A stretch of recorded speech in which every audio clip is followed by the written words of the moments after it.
আপনি কি কেবল বইয়ের পাতায় আর আরামকেদারায় বসে ফিলসফি চর্চা করছেন, নাকি নিজের জীবনেও তার প্রতিফলন ঘটাচ্ছেন?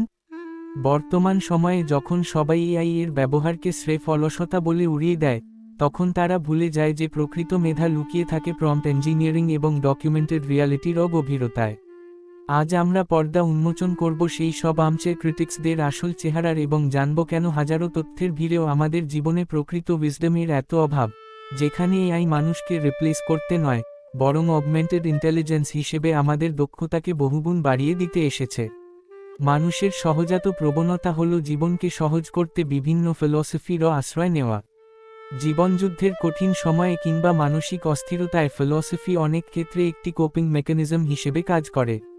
কিন্তু অনেক সময় দেখা যায়, একজন মানুষ প্রচুর বই পড়ে বা আলোচনার মাধ্যমে জগতের গূঢ় তত্ত্বগুলো জানলেও নিজের ব্যক্তিজীবনে তার ন্যূনতম অ্যাপ্লিকেশন ঘটাতে পারছেন না। জানাশোনা এবং অ্যাকশনের মধ্যে এই যে বিশাল গ্যাপ, এটি একজন ব্যক্তিকে কেবল তাত্ত্বিক বা আর্মচেয়ার ফিলসফার হিসেবে চিহ্নিত করে। আরামদায়ক আর্মচেয়ারে বসে জগতের জটিল সব সমস্যার সলিউশন দেওয়া বা নীতিবাক্য শোনানো তাদের স্বভাব হলেও, বাস্তবের রূঢ় পরিস্থিতিতে তারা নিজেদের শেখা প্রিন্সিপলসগুলো ধরে রাখতে পারেন না। সাইকোলজির দৃষ্টিতে এই অবস্থাকে ইন্টেলেকচুয়ালাইজেশন বলা হয়, যেখানে মানুষ কোনো সমস্যার ইমোশনাল বা প্র্যাকটিক্যাল সমাধান না খুঁজে বরং সেটিকে কঠিন তত্ত্ব দিয়ে ব্যাখ্যা করার মাধ্যমে আসল রিয়ালিটি থেকে দূরে থাকতে চায়। এনশিয়েন্ট দর্শনে এই পরিস্থিতির জন্য অ্যাক্রাসিয়া শব্দটি ব্যবহৃত হয়, যার মূল অর্থ হল উইল পাওয়ারের অভাব। এই সীমাবদ্ধতা কেবল চিন্তার জগতে নয়, বরং আর্ট বা প্রযুক্তিগত ক্রিয়েটিভিটির ক্ষেত্রেও দেখা যায়। সেখান থেকেই এসেছে আর্মচেয়ার ফটোগ্রাফার বা আর্মচেয়ার আর্টিস্টের মতো ধারণাগুলো। তারা সংশ্লিষ্ট বিষয়ের টেকনিক্যাল স্পেসিফিকেশন সম্পর্কে অগাধ ডেটা রাখলেও বাস্তবে পরিশ্রম স্বীকার করে মাঠে নামার ধৈর্য দেখান না। তাদের কাছে জ্ঞান হলো এক ধরনের ইন্টেলেকচুয়াল লাক্সারি বা আলোচনার টেবিল গরম করার মাধ্যম। বর্তমান প্রযুক্তির যুগে এই আর্মচেয়ার মানসিকতার একটি নতুন রূপ দেখা যায় এআই বা আর্টিফিশিয়াল ইন্টেলিজেন্সের সমালোচনায়। অনেকে মনে করেন এআই ব্যবহার করা মানেই হলো অলসভাবে কোনো বোতাম টেপা। তারা প্রম্পট ইঞ্জিনিয়ারিং এর মতো জটিল ক্রিয়েটিভ প্রসেস কিংবা ডকুমেন্টেড রিয়ালিটির সাথে প্রযুক্তির সমন্বয় ঘটানোর শ্রমটুকু বুঝতে অক্ষম। মূলত ডকুমেন্টেড রিয়ালিটি হলো একটি শৈল্পিক এবং প্রযুক্তিগত কনসেপ্ট, যেখানে বাস্তব জীবনের ঘটনা বা মুহূর্তকে কোনো পরিবর্তন ছাড়াই ডিজিটাল মাধ্যমে নিখুঁতভাবে সংরক্ষণ করা হয়, যা অনেকটা ডকুমেন্টারির আধুনিক রূপ। এই নিখুঁত বাস্তবতাকে ফুটিয়ে তুলতে এআই এখন অগমেন্টেড ইন্টেলিজেন্স হিসেবে কাজ করে। এই দৃষ্টিভঙ্গিটি মানুষকে রিপ্লেস করার বদলে মানুষের ইন্টেলিজেন্স ও এফিসিয়েন্সিকে আরও বাড়িয়ে তোলে।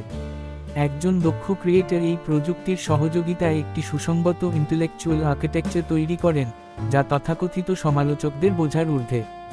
যারা এই গভীরতা না বুঝে কেবল বিরূপ মন্তব্য করেন, তারা আসলে আধুনিক যুগের আর্মচেয়ার ক্রিটিক, যারা প্রযুক্তির এভলিউশনকে ভয় পান।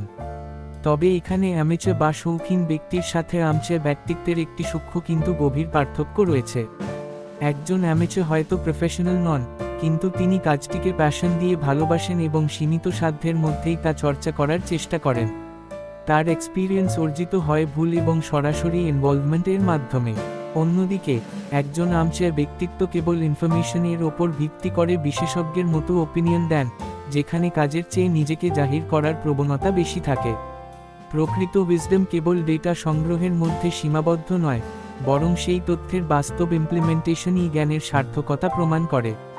যখন অগমেন্টেড ইন্টেলিজেন্স এর শক্তি এবং ডকুমেন্টেড রিয়ালিটির স্বচ্ছতা আমাদের ব্যক্তিগত প্রজ্ঞার সাথে মিলিত হয়, তখনই কেবল আমরা প্রকৃত ফলাফল অর্জন করতে পারি। দিন শেষে জীবন পরিচালনার ফিলসফি বা সৃজনশীল টেকনোলজি সবই কেবল মস্তিষ্কে ধারণ করার বিষয় নয়, এটি যাপন করার বিষয়।